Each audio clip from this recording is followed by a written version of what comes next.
দেখো কি সুন্দর এই অমলতাসের ফুলগুলো পড়ে আছে, হলুদ। সেই বলে না কুসুমাস্তীর্ণ পথ, সেই পথ দিয়ে আমি হেঁটে চলেছি। জীবনের পথটাও যদি এরকম কুসুমাস্তীর্ণ হতো। আমি যখন সকালবেলা বের হই বলি না আমার হাঁটা কম হয়, এইসব দেখতে থাকি। দেখো এখানে মানুষের লড়াই, এই লাল রং এই নীল রং সব লড়াই চলছে।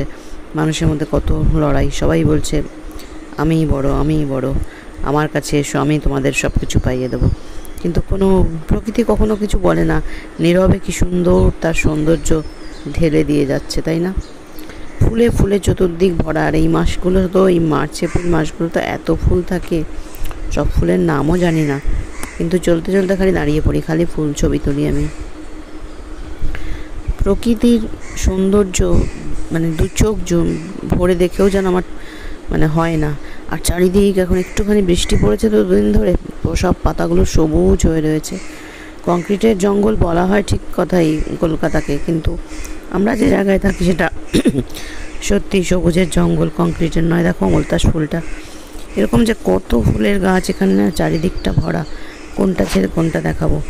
আর চারিদিকে পথে মানে সব ফুলগুলো পড়ে আছে, লাল, হলুদ, অরেঞ্জ, সাদা, নানান কালারের ফুল সব পড়ে থাকে।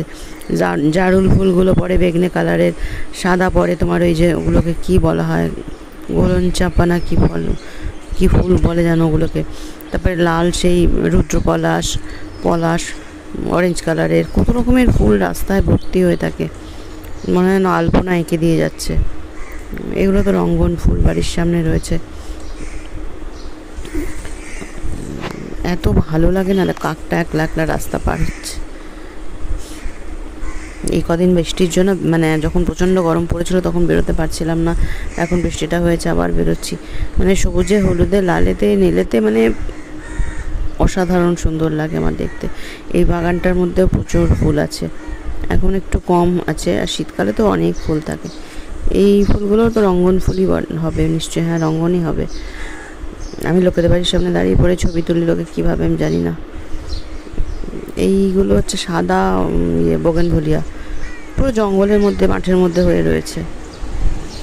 কি ভালো লাগে দেখতে না, তাই ভাবি যে প্রকৃতি অপার মানে মহিমা। আমরা যাই করছি তাকে এতভাবে আমরা কষ্ট দিচ্ছি, কিন্তু সে কিন্তু কখনো রিভেঞ্জ নিচ্ছে না। হ্যাঁ মানে একটা মানে মহাজাগতিক শক্তি তো দুটো দিক থাকে, তার যেমন সৌন্দর্য আছে তার কিন্তু ধ্বংসের শক্তিও আছে। তাই যখন যখন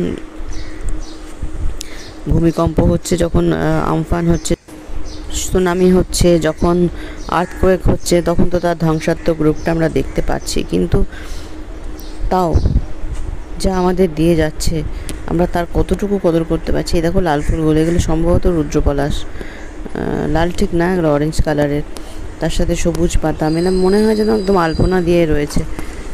গাছের ফুল তো দেখতে সুন্দর লাগেই, কিন্তু যেগুলো মাটিতে পড়ে আছে, ঝরে আছে, সেগুলোও যেন ফেলার নয়, সেগুলোও যেন চারিদিকটা আলপনা দিয়ে আছে। এর আগে একটা ছবি আমার কাছে ছিল, ওই যে স্টোন চিপসগুলো থাকে না, সেই কাজ হচ্ছিল, একদম ডাঁই করা স্টোন চিপস রয়েছে, তার উপরে এই ফুলগুলো পড়ে এত সুন্দর লাগছিল দেখতে, আলপনা একদম।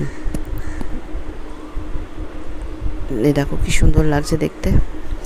তো সেটাই বলছিলাম যে আমরা মানুষরা কত ক্ষমতার লড়াই, ক্ষমতার বড়াই কত কিছু করি, কিন্তু যে পৃথিবীর সূর্য, চন্দ্র, এরা নিজেদের টাইমে নিজেরা উঠছে, নিজেদের কাজ করে যাচ্ছে, তাদের তো কোনো বড়াই নেই, তারা আমাদেরকে ঢেলে দিয়ে যাচ্ছে।